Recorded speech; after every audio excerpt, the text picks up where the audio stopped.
questions related to the flow of control. In this question, it is specified that we have to print the sum of negative numbers, sum of positive numbers, sum of positive odd numbers from a list of numbers which is entered by the user. The script should end when the number entered is 0. That means you have to calculate the things as many as times, and when the user will enter 0, then automatically it will display all the result to you, or whatsoever the values it is specified. So let's start with the value.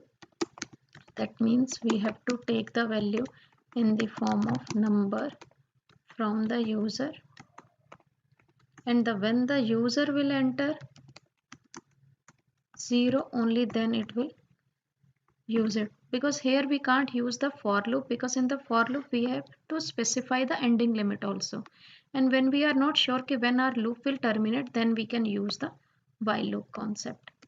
In the while loop we have specified the beginning value also, and here we have specified, and we have to make a list also, because it is specified that we have to form a list of numbers. Then we have to declare one variable, you can take it as a L also, and then in the list we can add the number by using the append function, and then we can enter the value whatsoever the user is providing to the user. And after that, now we can do the calculation, that we have to calculate the sum of negative numbers, sum of positive numbers. Then we can specify Sn is for sum of negative numbers, we can declare as many as variables, sum of even numbers, sum of odd numbers, we can, so that we can store the value, calculated value, in these variables. And after taking the value from the user, then we can do the calculation. If we have specified the for loop, and here no need to specify the range value, we can directly specify the list value, and I will store all the values related to the list.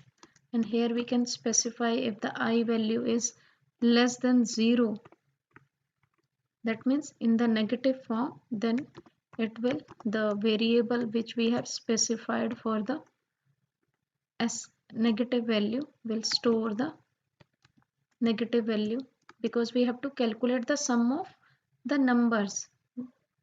And then if the I value is greater than 0, and we have to specify, because we have to calculate the positive even and positive odd numbers, then we have to specify one more condition, if I value is divisible by 2, because when any number is fully divisible by 2, only then we can identify that number is even number.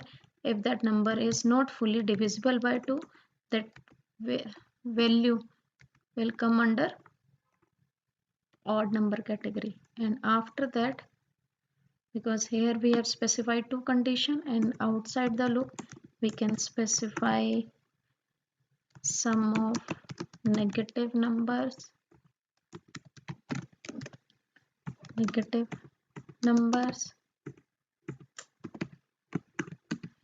Sn. Same way I'm just copying the value, so that no need to type it again. Sum of even number, and for the even value we have used the SC variable, odd variable we have used the SO variable, sum of odd values. If you want to print the value, print the list also, then you can print also, then it will be convenient for you to check the things. Now let's execute it. Enter, I'm entering a number 6, 7, I'm entering few negative number also, and here I'm entering 0, and then we can see 3, 6. When we will add the odd numbers 3 and 7, then you can check, answer is 10. When we are adding, there is only one even number, which is 6. Negative numbers added by 7. I hope this much is clear to you ki how we can do the calculation.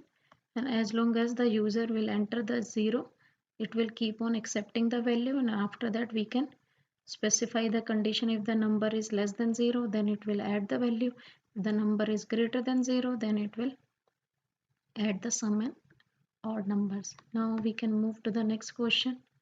In this question it is specified that we have to print first n numbers. That means user can enter the ending value and accordingly it will print the prime number for that. Here again we can specify that user can enter the value, enter number, and after that here we have to specify, because we don't know when the loop will continue or how long it will go. So then we can specify up to that limit that user will enter the value n plus 1. Obviously it will include that number also, ending limit also. And after that in the range function we can specify, because here we will check in the ending condition, here it is specified the range. That means 1 to that number it will specify the range, and then we will check each and every number within that range. If that number is whatsoever, each and every number, it will check each and every number. If that number is divisible by any number which is in this condition, fully divisible by that number, that means that number will come under the not prime number category. That is why we can terminate that loop, and after terminating the loop we can specify rest of the value outside. Let's see whether it will print the value or not. Suppose here I am specifying 21. So we can see this is the list of the natural number, prime number. Outer loop specify the range, and in the inner loop specifies, and it will calculate, it will divide that number 2. Suppose if it will take 3, then it will divide 3 by 2 number. After that it will take 4, then it will fully divisible by that number, then it will terminate this immediate loop and it will move again to the outer loop also. In this way it will execute the condition. Let's move to the next condition. Here we have to specify the how many, we have to print the things in this way. For that we have to use the nested loop again. In the nested loop, first outer loop specify how many rows I want here. I want 4 rows maximum. Obviously it will start from 0, and inner row specifies how many columns I want in that row. So I want maximum number of columns in that row, and we have to print the things star star, and we have to print the star star horizontally also. And after completing the inner loop it will create the next row statement in the next line. That is why we have used print function. But here it has shown us the things in the square manner. For that I have to make it that it will go up to the I limit, then we can see. But it has shown us the value in the reverse order. We want our result in this way, maximum number of rows in this way. For that what we want, because 0 से यहाँ तक कहाँ तक जाएगा, 1 तक, because it is starting from 1. 0 to 1 it will show only one value. So for that we have to make the outer loop maximize so that it will go up to maximum value.